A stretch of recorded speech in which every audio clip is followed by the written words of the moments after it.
Winter didn't stop your great-grandparents from gardening. It pushed them to innovate. Hidden under snowbanks were clever systems and traditions that kept food growing and fresh long after the first frost. America eventually abandoned them, but today we're bringing back 15 winter garden practices that once kept entire households fed through brutal seasons. Number 15. Stone-lined drainage channels. Your great-grandparents understood something we've completely forgotten. Winter doesn't just bring cold, it brings water. Melting snow, freezing rain, slush, runoff, all of it could turn a garden into an icy swamp if you weren't prepared. And so they built one of the most quietly brilliant winter garden features America has almost entirely abandoned: stone-lined drainage channels. These were not decorative, they were survival engineering. Farmers and homesteaders carved shallow trenches through their gardens, lining them with hand-placed river stones or broken field rock.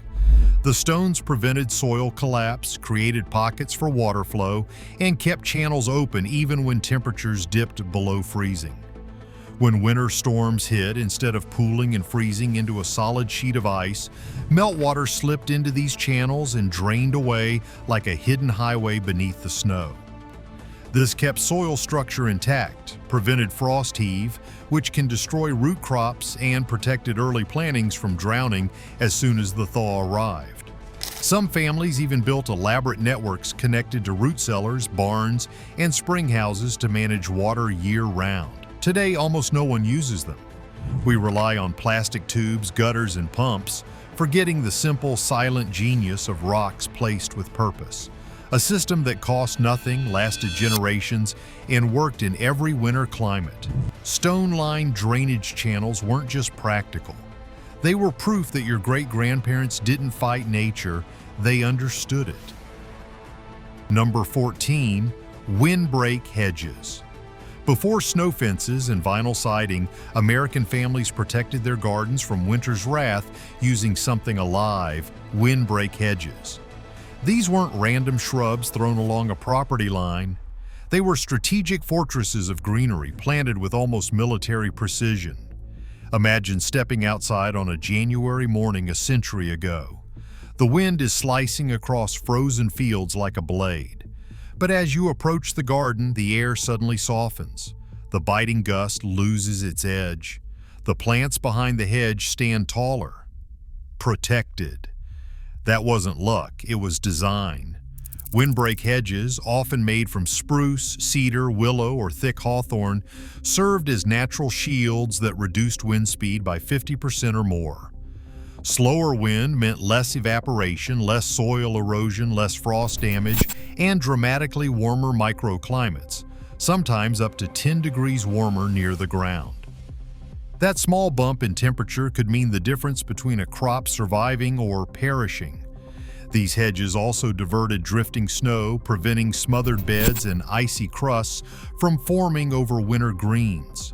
Birds sheltered in them, pollinators overwintered inside them, and predators perched atop them to keep pests in check. They were ecosystems in themselves. But then came modern landscaping, perfect lawns, homeowners association restrictions, fences instead of foliage. And just like that, America forgot one of its most reliable winter allies. Windbreak hedges weren't just boundaries, they were guardians of the winter garden.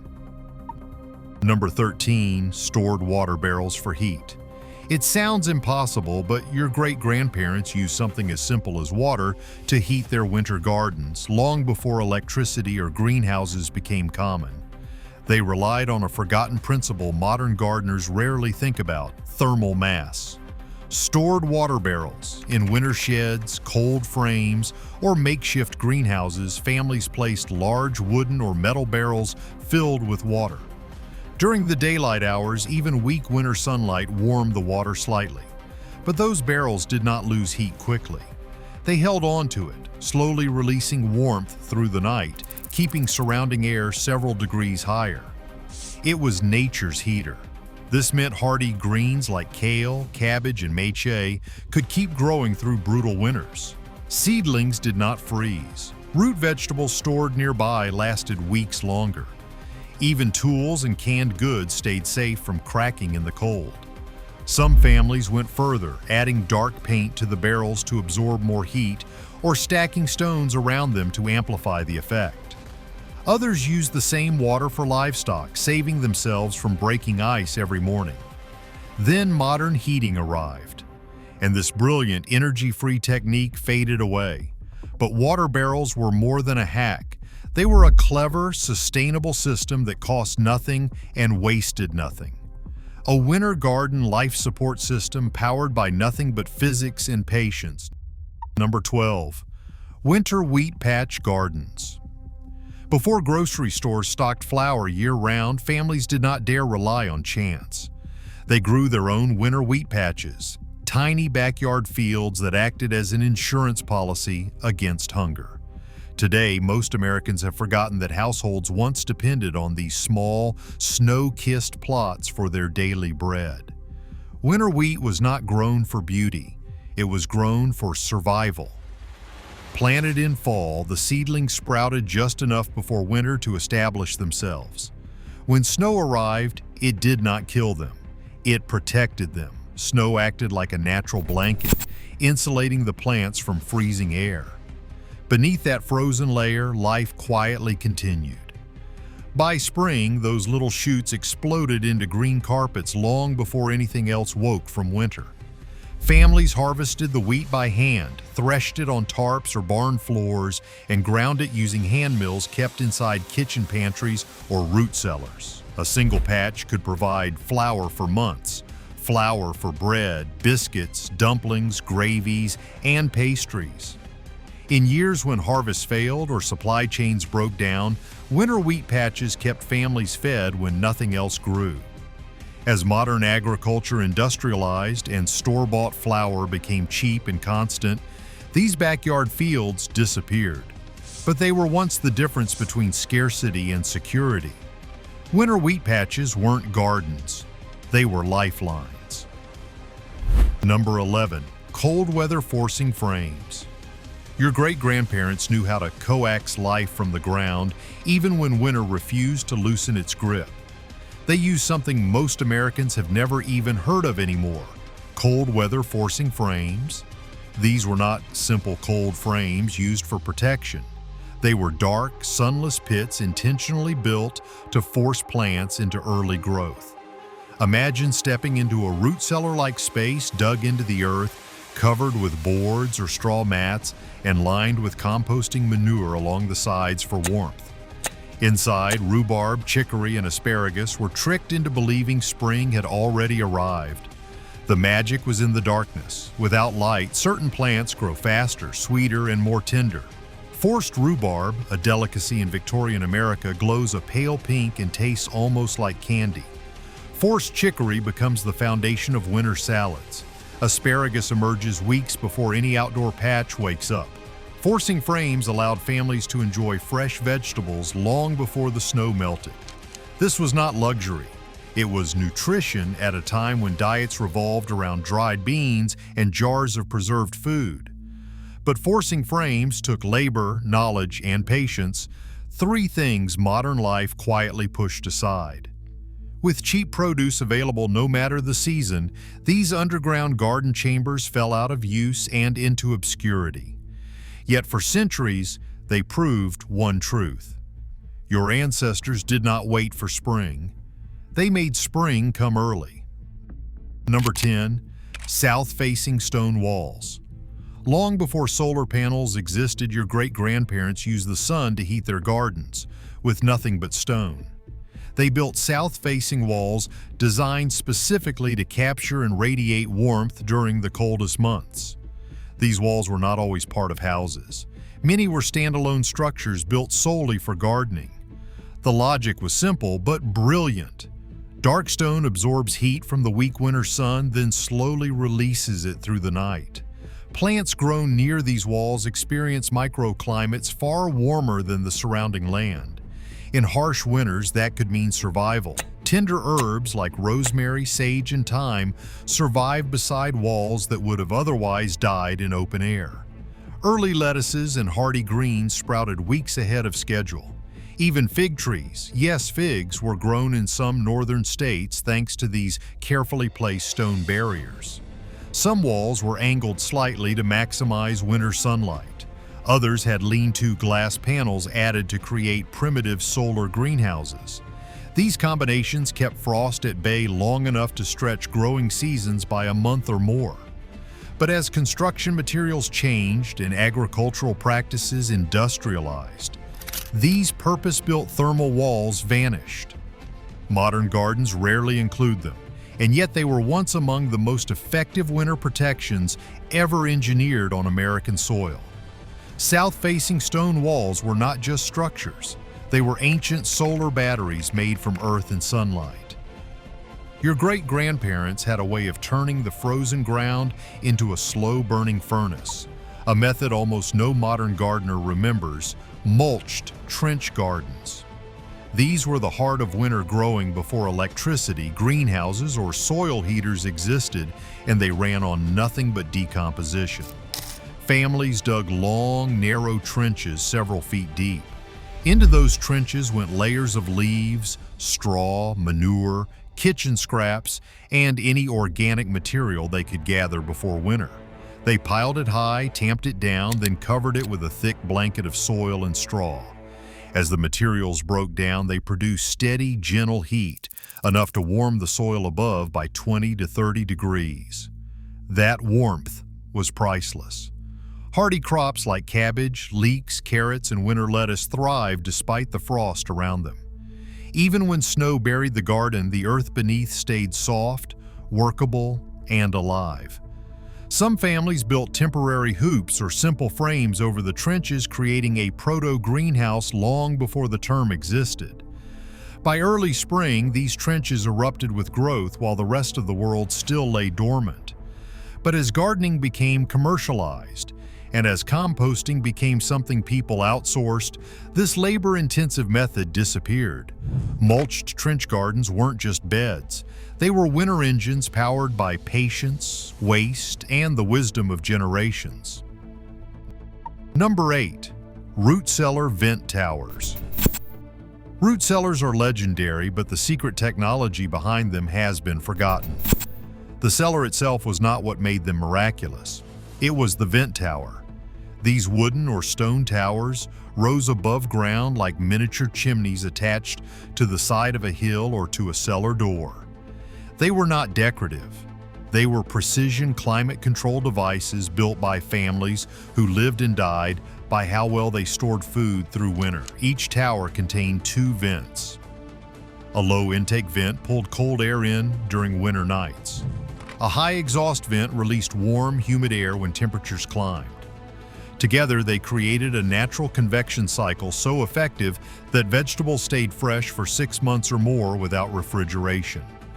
Potatoes remained firm, apples stayed crisp, cabbages did not rot.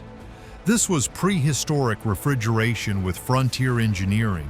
Some vent towers had adjustable wooden slats so families could fine-tune airflow based on weather conditions. Others used stone channels or buried clay pipes that ran beneath snowbanks to further stabilize temperature. But as basements replaced cellars and as supermarkets replaced seasonal food planning, these towers vanished from American life. The knowledge of how to balance temperature, humidity, and airflow with nothing but wood and physics slowly faded too. Root cellar vent towers were proof that your ancestors did not just store food. They mastered the science of preservation long before science caught up. Number 7.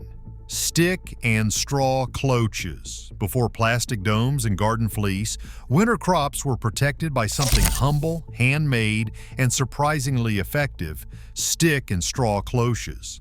They looked like miniature huts scattered across the garden, each one sheltering a living treasure from the cold. Cloches were woven by hand using flexible willow branches or hazel rods bent into dome shapes.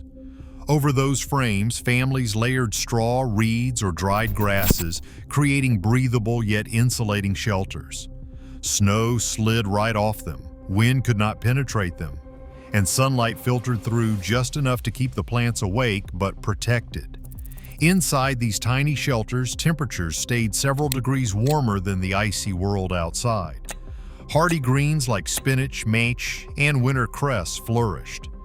Young seedlings survived surprise frosts. Even root vegetables stored in the ground stayed edible longer. Cloches were cheap, renewable, and repairable. Everything modern gardening products are not, but they required time and craft. Two things industrial life pushed aside. When factory-made glass cloches appeared and later plastics, the old woven versions were abandoned. Today, almost no one remembers that winter gardens once dotted the landscape with these straw domes, tiny handmade guardians standing watch in the snow. Stick and straw cloches were not just tools, they were the winter armor of America's forgotten gardeners. Number 6. Smokehouse herb rafters. Before dehydrators, ovens, and freeze-drying, families preserved herbs using a place we never associate with gardening, today, the smokehouse. Above the hanging hams, bacon slabs, and strings of sausage were rafters lined with herbs, sage, rosemary, thyme, oregano, and mint, suspended in bundles from the warm, smoky beams. The gentle, dry airflow preserved herbs without overheating them, while the faint smoke infused them with a subtle flavor prized in early American cooking. This wasn't an accident. It was intentional engineering. Herbs dried in smokehouses lasted longer than those hung in kitchens or barns. They retained more oils, stayed mold-free, and remained potent through the long winter months when fresh greens were scarce. Some families even kept dedicated herb rafters, rotating crops through the smokehouse year-round. But as smokehouses disappeared from American yards replaced by refrigeration, grocery stores, and suburban zoning, this method vanished too. Most cooks today have never tasted an herb dried this way. The flavor is richer, deeper, almost ancient. Smokehouse herb rafters were a winter pantry's secret weapon and one of the most unique preservation methods America abandoned without realizing what it was losing. Snow is cold, harsh, and deadly, right? Not to your great-grandparents. They knew a secret every modern gardener has forgotten. Snow is one of nature's best insulators. When deep winter arrived, families intentionally shoveled snow onto garden beds, root crop pits, and insulated trenches. Packed snow traps air and remains around 32 degrees Fahrenheit, far warmer than the sub-zero air above it. Under a thick mound, soil stayed unfrozen for weeks longer, allowing root vegetables to be harvested deep into winter. Carrots, parsnips, beets, and rutabagas were pulled from beneath snowbanks even when the world was frozen solid. Sometimes the snow was so thick that families had to dig tunnels through it to reach the beds. But snow mounding wasn't only about warmth. It also protected soil from wind erosion, frost heave, and winter dehydration. It was free, abundant, and incredibly effective. As modern life shifted toward raised beds, synthetic covers, and imported produce, the art of using snow as a tool rather than an obstacle disappeared. Your ancestors understood winter at a level we no longer do. They didn't fear snow, they harnessed it. Number 4. Glass cold frames. Before greenhouses were common, gardeners used cold frames, simple wooden boxes topped with old window panes. These small structures trapped just enough heat to keep crops alive through winter's cruelest months. But here is what we forgot. Cold frames were not just season extenders. They were mini ecosystems where families grew fresh greens all winter long. Inside these low, glass-topped boxes, temperatures often stayed 20 to 40 degrees warmer than the air outside during sunny days. Hardy plants like spinach, lettuce, kale, and mustard thrived even when snow drifted across the frame.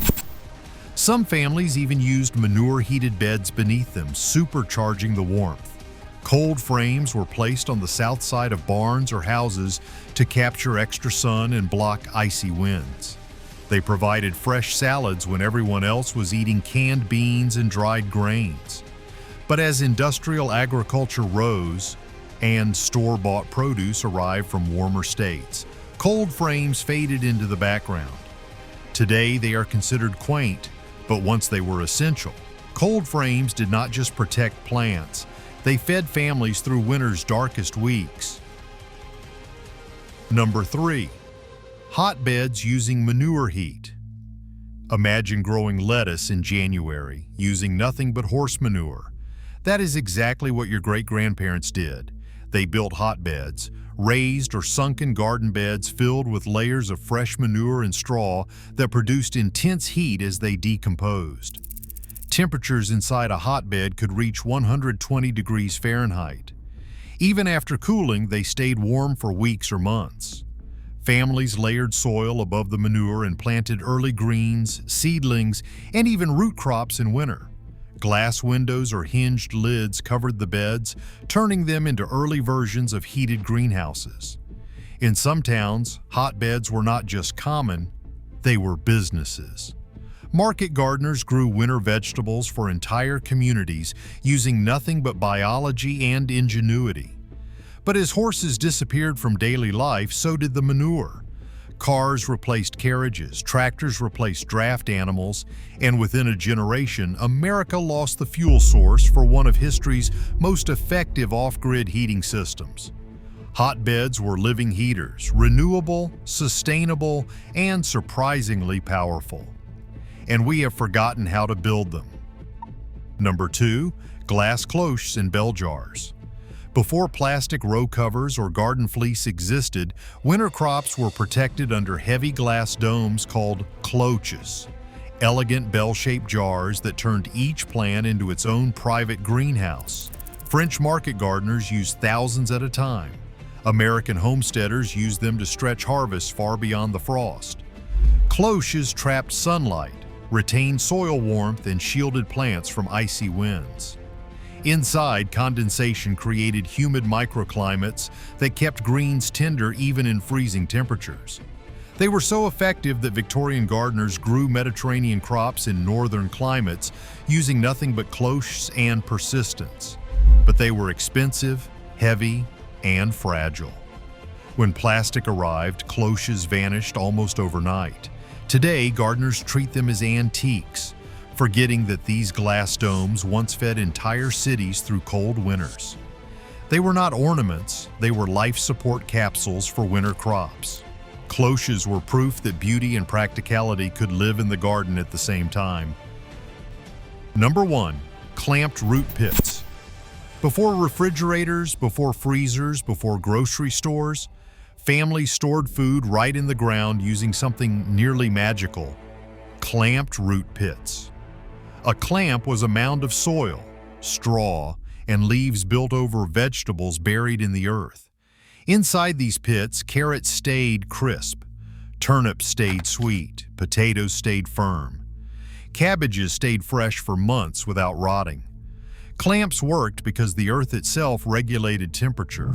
The straw absorbed moisture. The soil blocked freezing winds. Even when snow drifted over the clamp, the food inside remained perfect. Families could open clamps in mid-January and pull out vegetables as fresh as the day they were harvested. Many built multiple pits, one for roots, one for cabbage, and one for apples.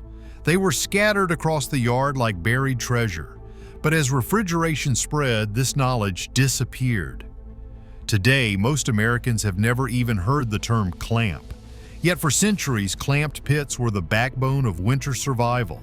Simple, brilliant, and astonishingly effective. Your ancestors trusted the earth itself to guard their food, and it never failed them. These 15 forgotten winter garden features prove one thing: your ancestors weren't just gardeners, they were engineers, inventors, and survivalists. They mastered winter using nothing but the land, their hands, and knowledge passed down through generations. If you want to revive these lost traditions, rediscover forgotten gardening wisdom, and learn the tricks that kept families alive through brutal winters. Hit that subscribe button, drop a comment telling me which winter feature amazed you the most, and tell me which one you want to bring back to your own garden. More Lost American Farm secrets are coming, and you won't want to miss them.